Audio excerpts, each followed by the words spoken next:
Hi, my name is Paul Broughton. I'm the Area Manager at North Brisbane. I'm here today to introduce you to the new Smootharc Advance II 400R. Okay, now that we've unpacked the machine, we'll go through the contents that's in the box. In the toolbox inside of the machine, we'll find the welding lead and electrode holder.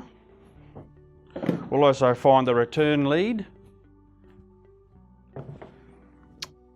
Also with the package, we'll find the most important bit of literature, which is the manual, which takes into account the safety requirements and procedures and precautions we should take with our machines. Also how to assemble the machine, and also some settings.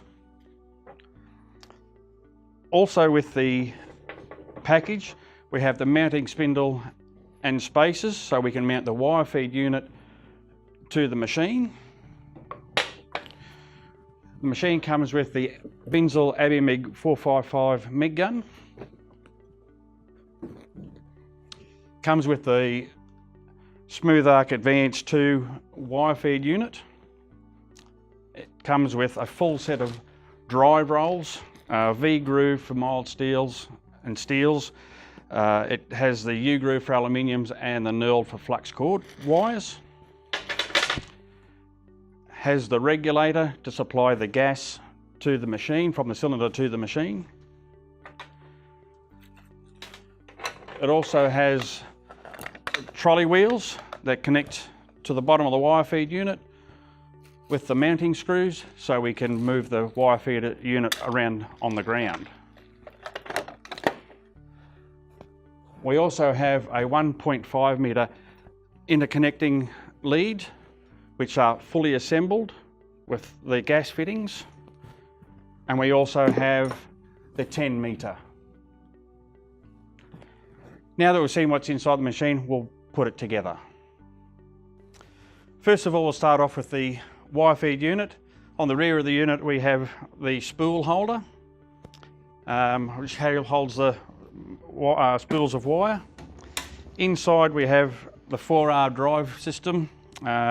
Like the previous Advance I models, they're the same drive roll system, same drive roll, so there's no part number or product change there. In the front of the machine, we have two knobs, the voltage and amperage or current control knobs. These values are displayed in the 2 meters on the front panel. The other feature on the front of this panel is the wire inch button, so when we're spooling up the wire. Now we'll have a look at the other panel down the front. Okay, now we're going to turn the machine on and start setting up and show you all the features of this machine. There is a little bit of noise involved with the fan. Okay, so we'll start off the top button.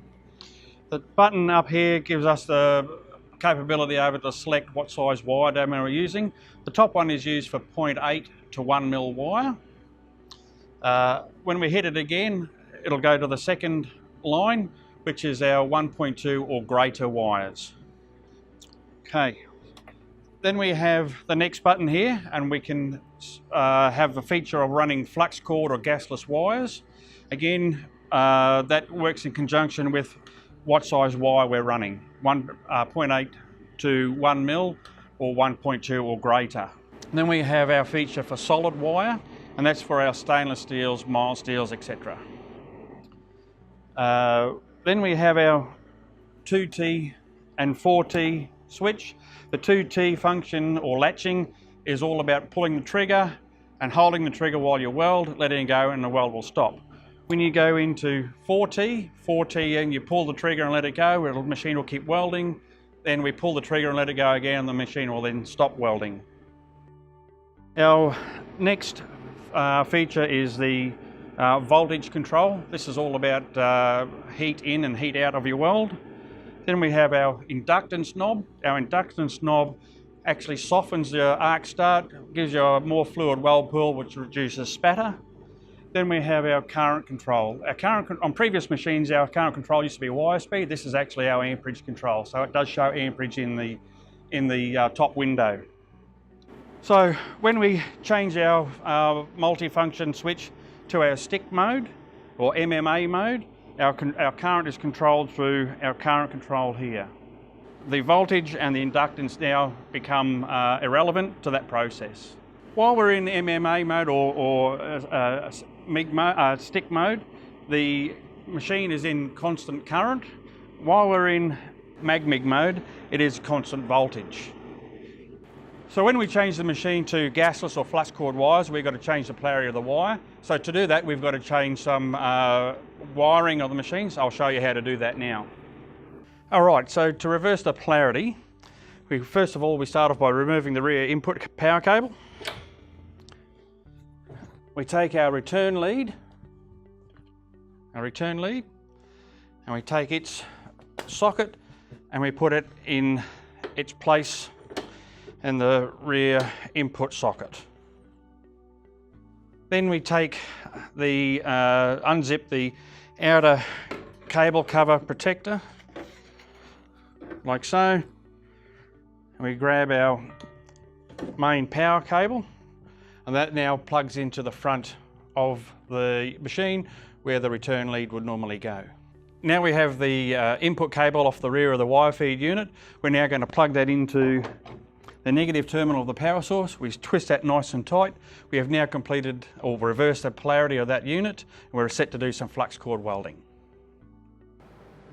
Okay, just before we start welding, be sure to have the appropriate PPE, welding gloves, welding helmet with the correct shade lens, fume extraction if inside an enclosed area, and appropriate clothing, long sleeve shirt, long pants and enclosed shoes. This machine has been set to DC electrode positive polarity for flux-cored welding. So today we are using Argoshield 52, Smootharc 1.2 711 wire. We'll be doing a 6mm fillet weld on 6mm mild steel plate.